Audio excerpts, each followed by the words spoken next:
Hey everybody, and welcome back to Untethered. I'm really excited today because I have a new toy to show you all. I always like getting new tools, and I really love trying them out, and I really love showing you guys the new tools that I pick up that help us out here on the road doing the full-time RV thing. Today I have a new tool, and unlike all the other times where I tell you about stuff that I've bought and I've been using, I actually have something new and you guys are going to take it out of the box with me. So let's jump into this. If you guys have seen my teardown videos, setup videos, etc., something I'm very obsessive about is tire pressures. And with that, you're going to need an air compressor or some kind of inflator out on the road. I've been carrying around an air compressor that I bought at Harbor Freight several years ago. It served me very well, but I think it's kind of getting on its last leg, so I've been shopping around for a new air compressor. So the FedEx guy rolled in this morning. I'm really excited to see what he brought. Ta-da! We have our new Milwaukee M18 Air Inflator. This is great for me because I already have all the Milwaukee stuff and I already have the batteries, so I just bought the tool only. No batteries come with this, but they do sell kits. So let's tear this thing open and see what it's all about.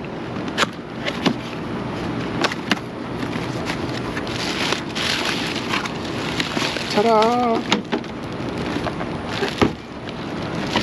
No fancy packaging here. And this thing is light. I'm really impressed with this. That wasn't nearly the unboxing that I thought it was going to be. Everything's actually already here and it's all put together. So you got your M18 Air Inflator, you got your battery box here, digital readout screen, all your hoses and tools are on the back. So we get a hose that's already attached. I assume this is replaceable somehow, but we'll find out in the long run. We have a small inflator for footballs or basketballs, a small what looks like a blower attachment, and some other attachment that I'm not sure what it is. Maybe the book will tell me if I actually read the book, which I usually don't. This is pretty nice, simple and to the point. The little card tells you everything. This is called True Fill technology. So you turn it on, it waits 3 seconds, and you actually dial in the air pressure you want it at, set it, forget it, and walk away. Something important to remember, this is not an air compressor, this is an air inflator. Now the advertised max pressure on this is 150 PSI. As it stands right now, the highest I ever need to go is 80 for my truck and for my trailer. That could change in the future if we change equipment, so it's good to know we can go up to 150. What I already like about it before we even test it is the size. Something that was really kind of a hassle with my existing air compressor is just the size. I've actually had an air compressor in the basement of that trailer that takes up a ton of room. I'm going to grab my old compressor and kind of show you in comparison the size difference. All right, a picture's worth 1,000 words, right? Here's the Milwaukee Air Inflator. And here's what I've been carrying around. And this has been a good compressor, but I've used it a lot and it's starting to kind of put off a smoky, burny smell when I get done. So I knew this thing was getting on its last leg. It was only about 90 bucks. This is $179. So this almost doubles the cost of that. However, for the space savings alone, I'm already a big fan. Imagine cramming this into the basement of your trailer. This only weighs 8 pounds. I'm not sure what this weighs, but I'm gonna guess it weighs somewhere around 35 or 40. You can see the dimensions on that.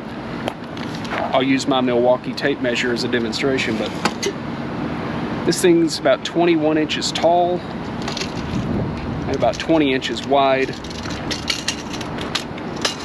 compared with the Milwaukee, which is just about 14 inches wide and less than a foot tall at its tallest point. So from a size, storage, and weight standpoint, I'm already a fan of this.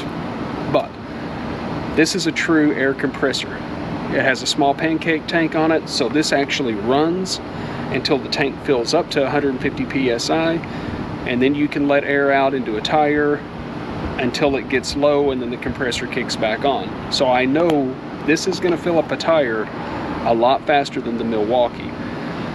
But if I have a low tire and need to pull into a rest area, a gas station, or the side of the road to air one up, I've either got to find a place to plug into a power supply or I have to start the generator to run this compressor. All I need to run this Milwaukee Air Inflator is a Milwaukee M18 battery. So all the batteries that I use for my drills and my flashlights, blowers, vacuums, etc., all work right here. So now that we got that stuff out of the way, let's go ahead and put this thing to the test and see how it does. Now, while I've got everybody's attention, I want to remind you, it's imperative Whether you're just in your personal car driving to work or you're towing a fifth wheel down the highway, tire pressures are everything. Low tire pressure on a good day just cuts into your fuel mileage a little bit. If it gets low enough, your tires start heating up, and that causes irregular wear. It causes premature failures. One of the biggest, if not the biggest, causes for blowouts is low pressure. So check those pressures on every trip. And that brings me to my point. Take a look at this tire. Looks good, right?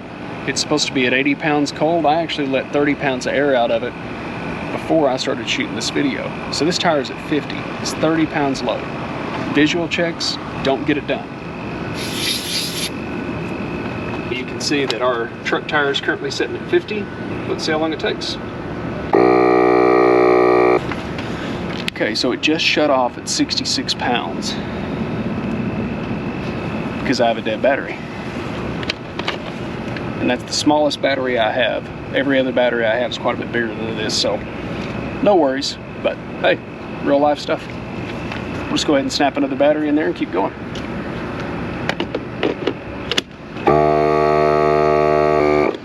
Okay, so we came in at 7 minutes and 20 seconds to air this truck tire from 50 to 86 PSI, and that's including our battery going dead in the middle of it and doing a battery swap and stuff like that. So probably somewhere around the 6 minute mark.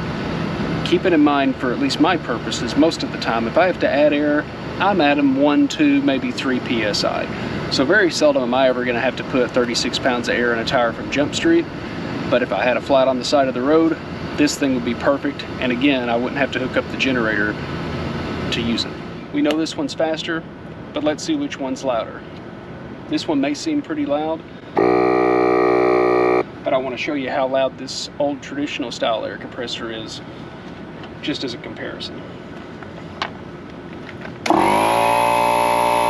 I think my campground neighbors will be a lot happier with the Milwaukee. Okay, well that's the test, everybody. I'll tell you, from pulling this thing out of the box, I already like it a whole lot better than my old school compressor.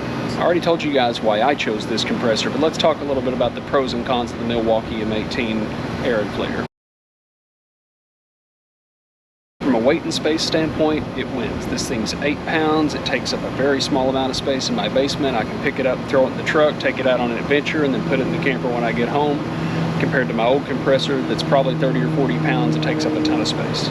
Another big pro to the Milwaukee, I don't have to find a place to plug it in. As long as I've got a battery, we're good to go. Whereas the other one, I've either got to find a place to plug in, or I got to fire up the generator on the side of the road in an emergency. Another big pro is if I come up across another motorist that has a flat tire on the side of the road, I can pull over and help them out without having to drag out a whole bunch of gear. Not only do we save the space of that big air compressor in the basement, there's also 50 feet of hose I don't have to carry around with me everywhere and roll out and roll up every time I use it. So that's the biggest pro for me. The biggest con, in my opinion, for this tool is the cost. It's about 180 bucks, where I can go to Harbor Freight and buy the same compressor I have for about 90. Also, if you're not already in the Milwaukee Tools ecosystem, the batteries for any of this cordless stuff is pretty expensive. I'm lucky enough to have some batteries. If you jump on the Home Depot website, you can kind of price those batteries out if you don't already have them. And if you're a DeWalt guy or a Makita guy, or you prefer another brand of power tool, they may offer an air inflator that's similar. I just happen to be a big fan of Milwaukee. The other con is it does take longer. I probably could have aired that tire up from 50 to 80 PSI in about a minute, where this one took about 6. But again, this is something that's used to maintain air pressure. I'm usually only going to be adding a pound or two at a time as we adjust for air temperature changes and things like that. The other con with the Milwaukee Air Inflator is it's just that, an inflator. If you wanted to run a pneumatic impact gun or an air nailer or a spray painter or anything like that, this is not the tool for you. You need something that has a tank on it that can air up a lot of air to power those tools. The air inflator is not going to do that for you. Milwaukee does make a bigger air compressor that actually has a tank on it that's for some of those bigger jobs. I think it runs in the $300 range, but given it's almost the same size as what I already had, it really didn't suit me to go buy that expensive compressor for these purposes. So that's it, guys. I hope you liked the video. If you take nothing else away from this, take away the point, be obsessive about your tire pressures. That's the only thing between your vehicle and the road. keep your tires in good shape, and that is the first step to traveling safe down the highway and getting where you're going without issues. If you like this video, go ahead and put a like down there or drop me a comment if you had any questions that I didn't cover. I'll do my best to answer all of them in the comments. And if you haven't already, hit that subscribe button, because if I get something new, you guys get a video about it. And if you want to comment to Ange to open up my tool budget a little bit, I'll be glad to test tools every single day for you guys. With that said, we'll see you guys on the next one. Thanks for watching. You guys have a good evening.